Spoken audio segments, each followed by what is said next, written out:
Away from labor concerns, the Nigerian Bar Association has condemned Tuesday's scuffle between operatives of the Department of State Services and officers of the Nigerian Correctional Service over the custody of suspended Governor of the Central Bank of Nigeria, Godwin Emefiele. President of the NBA, Yakubu Maikyau, called on the two agencies to take immediate disciplinary measures against the officers involved in the conduct. He also stated that the altercation between officers of the two government agencies on the premises of the Federal High Court in Lagos is a recipe for anarchy and chaos. Recall that the secret police and prison officials caused a stir when they clashed on the court premises over the agency's plan to take custody of Godwin Emefiele after Justice Nicholas Owebo granted him bail in the sum of 20 million naira. The flag officer commanding Central Naval Command, Rear Admiral Umar Chugali, has warned criminals to desist from crude oil theft and other illegalities in the maritime domain. He gave the warning during his maiden familiarization visit to the Nigerian Navy ship Delta in Warri. Joseph Kunde has details. This is the first official visit of the flag officer commanding Central Naval Command, Rear Admiral Umar Chugali, to the Nigerian Navy ship Delta. He meets with some senior officers before being led to the parade ground where he addresses the general troops. The routine familiarization tour is designed to boost the morale of the officers and men at the command for the numerous tasks ahead. This is my maiden visit to not just NNA Delta, but the entire Delta area. And I've seen about 4 units.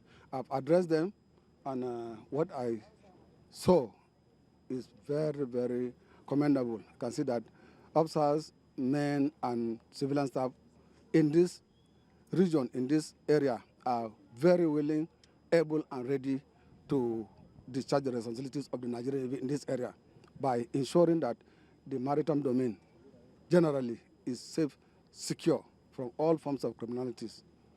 The security of the maritime domain is reassured as crude oil criminals are warned to desist or face the consequences of their illegal activities. The Nigerian Navy and other security agencies operating in the maritime environment have zero tolerance for any act of criminality.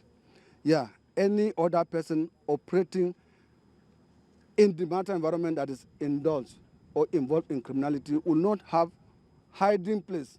The morale of the men is very high, the commanders are ready, the platforms are ready, and we are going all the way out to ensure that no drop of oil misses, and Nigeria will benefit more from the resources that will accrue to her, so that there will be national development, so there will be no hiding place for maritime criminals. The tour is expected to continue in other key components under the Central Naval Command to ensure proper action against all criminals operating on the waterways.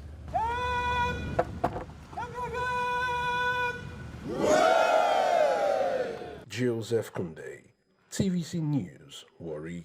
Now, Nigeria's healthcare system will have a boost in federal funding with a plan to increase its allocation by 10% of the total budget.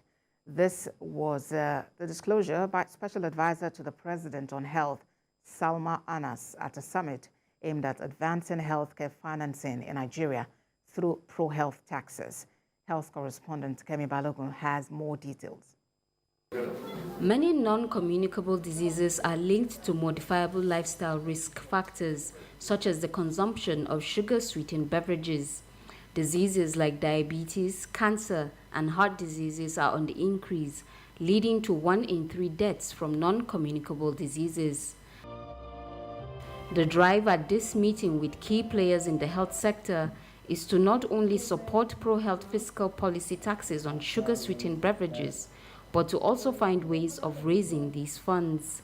A lot of countries have adopted the sugar taxation, how we can mobilize more resources, including this tax, to help us improve the state of the health sector in Nigeria, and in particular, the non-NCD space.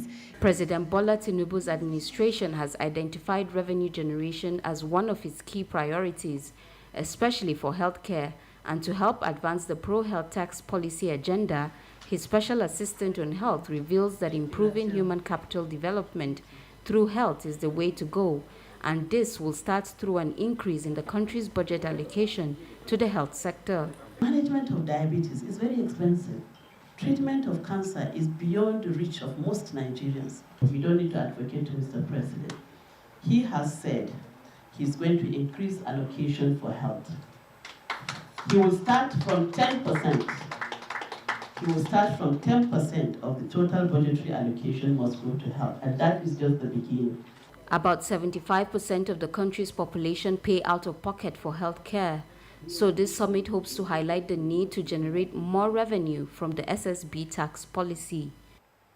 While advocates applaud this step, the present tax rate must be increased to yield better health outcomes. Currently, the 10 naira per litre tax, it translates to about 6.7%. So part of our advocacy is to ask for a higher tax so that whatever we collect as revenue can be substantial and relevant enough so that when it's channeled into healthcare, we'll feel the difference. Experts admit that generating revenue from the sugar-sweetened beverage tax will be as high as 300 billion naira. With this, healthcare financing will grow exponentially. Kemi Balogun, TVC News, Abuja.